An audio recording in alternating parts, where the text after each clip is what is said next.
Hello जोहार। आज तारीख 24 अप्रैल, दिन है बुधवार। चलिए जानते हैं झारखंड की प्रमुख बड़ी खबरों को। झारखंड में बूंदाबांदी से मौसम हुआ सुहाना। 25 अप्रैल से फिर हीट वेव, येलो अलर्ट जारी। उत्तर पूर्व आसाम एवं बांग्लादेश में साइक्लोनिक सर्कुलेशन व बंगाल की खाड़ी में निम्न दाब का क्षेत्र बनने के कारण रांची समेत आसपास के इलाकों में मौसम सुहाना हो गया था। वही 24 अप्रैल से एक बार फिर अधिकतम तापमान में वृद्धि होने से गर्मी बढ़ गई है। अधिकतम तापमान में 3 से 4 डिग्री सेल्सियस की बढ़ोतरी हो गई है। मौसम विज्ञान केंद्र के वैज्ञानिक अभिषेक आनंद के अनुसार 25 अप्रैल से जमशेदपुर, चाईबासा, सरायकेला, खरसावां, बोकारो, धनबाद, देवघर, जामताड़ा, दुमका, पाकुड़, गोड्डा, साहिबगंज इलाकों में लू चलेगी। इससे जनजीवन प्रभावित हो सकता है। INDIA को लगेगा बड़ा झटका, कई सीटों पर बिगड़ सकता है खेल। इस पार्टी ने बनाई रणनीति। झारखंड में INDIA को झटका देने के लिए इनोसेक्टा की झारखंड पार्टी झापा ने तैयारी की है। झापा ने राज्य की 8 सीटों पर लोकसभा चुनाव लड़ने की घोषणा की थी। 5 सीटों पर पार्टी ने प्रत्याशी भी उतार दिया है। इसमें खुंटी, दुमका, चतरा, हजारीबाग और सिंहभूमि सीट शामिल हैं। झापा ने पहले ही यह घोषणा कर रखी है कि विधायक चमरा लिंडा व लोबेन हेम्ब्रम अगर लोकसभा चुनाव लड़ेंगे तो झापा उन्हें अपना समर्थन देगी। अब चमरा लिंडा ने लोहरदगा संसदीय सीट पर निर्दलीय चुनाव लड़ने की घोषणा कर दी है। बुधवार को यानी कि आज वे नामांकन भी दाखिल करेंगे। ऐसी स्थिति में झापा उन्हें समर्थन करेगा। झापा ने गिरिडीह में जयराम महतो को समर्थन देने का मन बनाया है। झापा ने झामुमो से नाराज चल रहे लोबेन हेम्ब्रम का भी समर्थन किया है। पार्टी ने यह घोषणा कर रखी है कि लोबेन हेम्ब्रम अगर लोकसभा चुनाव में मैदान में उतरते हैं तो पार्टी उन्हें अपना समर्थन देगी और वहां से चुनाव नहीं लड़ेगी। पार्टी अब लोबेन के निर्णय का इंतजार कर रही है। यही वजह है कि अब तक 8 में से बचे हुए 3 अन्य सीटों पर झारखंड पार्टी ने अपना उम्मीदवार नहीं उतारा है। छात्रा से चैटिंग करता था टीचर, होने वाले पति ने खुलासा कर शादी से किया इनकार, बंधक भी बनाया। झारखंड में एक स्कूल के टीचर को बंधक बना लिया गया। दरअसल शिक्षक पर आरोप है कि वह अपने स्कूल की एक छात्रा के साथ व्हाट्सएप पर चैटिंग करता था। टीचर की पहचान बाल कुमार के रूप में हुई है। वह चतरा के उत्क्रमित इंटर कॉलेज में पढ़ाता है। शिक्षक को लेकर इन दिनों सोशल मीडिया पर भी खूब चर्चा है। जानकारी के मुताबिक टीचर के चैटिंग करने का खुलासा उस छात्रा के होने वाले पति ने किया। लड़की की इसी साल शादी होनी है। टीचर और छात्रा के बीच चैटिंग की जानकारी होने वाले पति को मिली। जानकारी मिलते ही उसने लड़की से शादी करने से इनकार कर दिया। तब मामले की जानकारी कुछ और लोगों को मिली। इसके बाद शिक्षक को पदमा बुलाया गया। ग्रामीणों ने शिक्षक के साथ कड़ी पूछताछ की। टीचर को उन लोगों ने घंटों अपने कब्जे में रखा। छत पर सो रहा था परिवार, अज्ञात लोगों ने कर दिया एसिड अटैक, मच गई चीख पुकार। झारखंड के साहिबगंज में सनसनीखेज घटना सामने आई है। यहाँ एक ही परिवार के 4 लोगों पर उस समय एसिड से हमला कर दिया गया जब वे छत पर सो रहे थे। घटना के बाद मौके पर चीख पुकार मच गई। सूचना के बाद पुलिस मौके पर पहुंची और जायजा लिया। जानकारी के अनुसार यह घटना राजमहल अनुमंडल की है। यहाँ बुधवार तड़के कुछ अज्ञात लोगों ने फुल प्रूफ प्लान के तहत एक परिवार पर एसिड अटैक कर दिया। घटना को अंजाम देने के बाद सभी आरोपी मौके से फरार हो गए। एसिड अटैक होते ही पूरे परिवार में चीख पुकार मच गई। लोगों ने आवाज सुनी तो तुरंत मौके पर पहुंचे और पीड़ितों को अस्पताल पहुंचाया। अधिकारी ने बताया कि राजमहल में एक होटल संचालिका के परिवार पर हमला हुआ है। यहाँ जब होटल संचालिका के परिवार के लोग छत पर सो रहे थे तभी 4 लोगों पर किसी ने एसिड फेंक दिया। इसके बाद जब घटना का पता लगा तो घायलों को तुरंत गंभीर अवस्था में अनुमंडल अस्पताल में पहुंचाया गया, जहाँ प्राथमिक उपचार किया गया। इसके बाद मेडिकल कॉलेज धनबाद भेजा गया, जहां उनका इलाज किया जा रहा है। इस मामले की जानकारी मिलने के बाद पुलिस मौके पर पहुंची और जायजा लिया। पुलिस ने 3 संदिग्धों को हिरासत में लेकर पूछताछ शुरू कर दी है।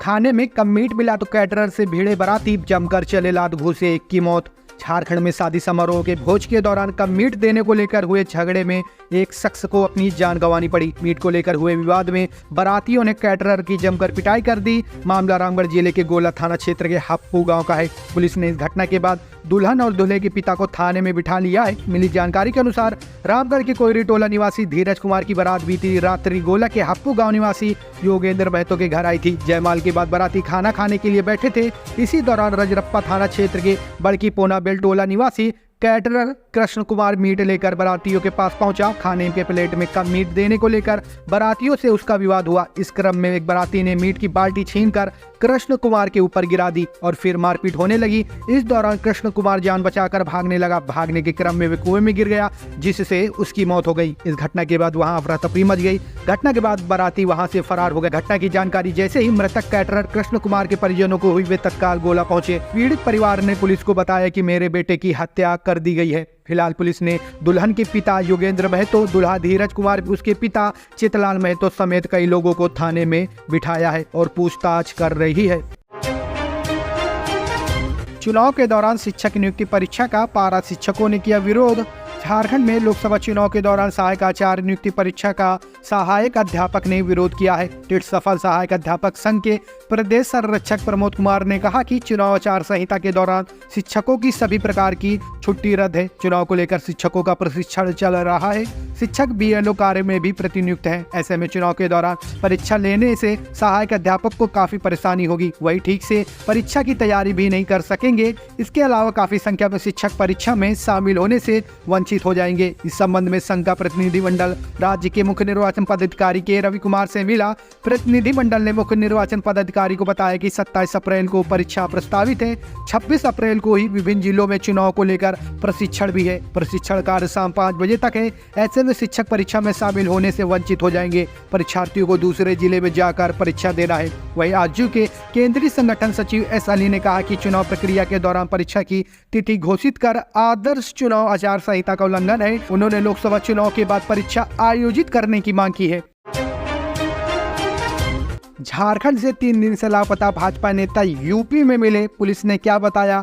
झारखंड से 3 दिनों से लापता भाजपा नेता गमलियल हेम्ब्रम व उसके साथी आशा मोहम्मद उत्तर प्रदेश के सुल्तानपुर जिले के धनपतगंज थाना क्षेत्र में सुरक्षित हैं। इसकी पुष्टि SP कुमार गौरव कुमार की ओर से जारी विज्ञप्ति में दी है। दोनों के गुमशुदगी की रिपोर्ट 21 अप्रैल को बरहेट थाने में दर्ज कराई गई थी। पत्नी मुखिया विनीता टुडू ने थाने में आवेदन देकर कहा था कि बीते 15 अप्रैल की सुबह 6 बजे 4 पहिया वाहन से पति गमलियल हेम्ब्रम दुमका जाने की बात कहकर घर से निकले थे। इनके साथ खैरवा गाँव के ही उनके साथी जहांगीर मोमिन भी है। अब तक उनका कोई खबर नहीं है। उनका व साथी का मोबाइल भी स्विच ऑफ आ रहा है। SP ने बताया कि साहिबगंज पुलिस ने त्वरित कार्रवाई करते हुए मामले की जांच शुरू कर दी। जांच में पता चला कि दोनों को सुल्तानपुर में सुरक्षित रखा गया है। इस बीच एक पुलिस पदाधिकारी ने बताया कि गमलियल हेम्ब्रम के मोबाइल का लोकेशन ट्रेस कर यूपी पुलिस को दिया गया था। इस इनपुट पर यूपी पुलिस ने सुल्तानपुर के धनपतगंज से दोनों को बरामद किया है। इस मामले में आगे की जांच चल रही है।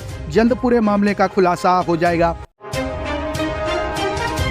धनबाद में शराब के शौकीनों पर गिरी गाज। मई में चुनाव के कारण 9 दिन रहेगा ड्राई डे। लोकसभा चुनाव 2024 को लेकर हर तरह के एहतियात भारत निर्वाचन आयोग बरत रही है। लोगों को मतदान को लेकर परेशानी ना हो, सुरक्षा के चाक चौबंद व्यवस्था हो, किसी भी तरह से लोक शांति भंग ना हो और विधि व्यवस्था बनी रहे, हर छोटी से छोटी स्थिति पर नजर रखी जा रही है। इसी कड़ी में शराबबंदी भी महत्वपूर्ण है। चुनाव आयोग के प्रावधानों के अनुसार मतदान समाप्त होने से 48 घंटा पूर्व से लोकसभा क्षेत्र और उसके सीमावर्ती जिलों में ड्राई डे घोषित किया जाना है। ऐसे में मई माह में धनबाद के शराब के शौकीनों के लिए 9 दिन ड्राई डे रहेगा। इस दौरान जिले की सभी अंग्रेजी व देसी अनुज्ञापित प्राप्त दुकानें बंद रहेंगी। इसी दौरान होटलों, ढाबा, भोजनालय आदि सार्वजनिक स्थानों पर शराब सेवन पर भी प्रतिबंध रहेगा।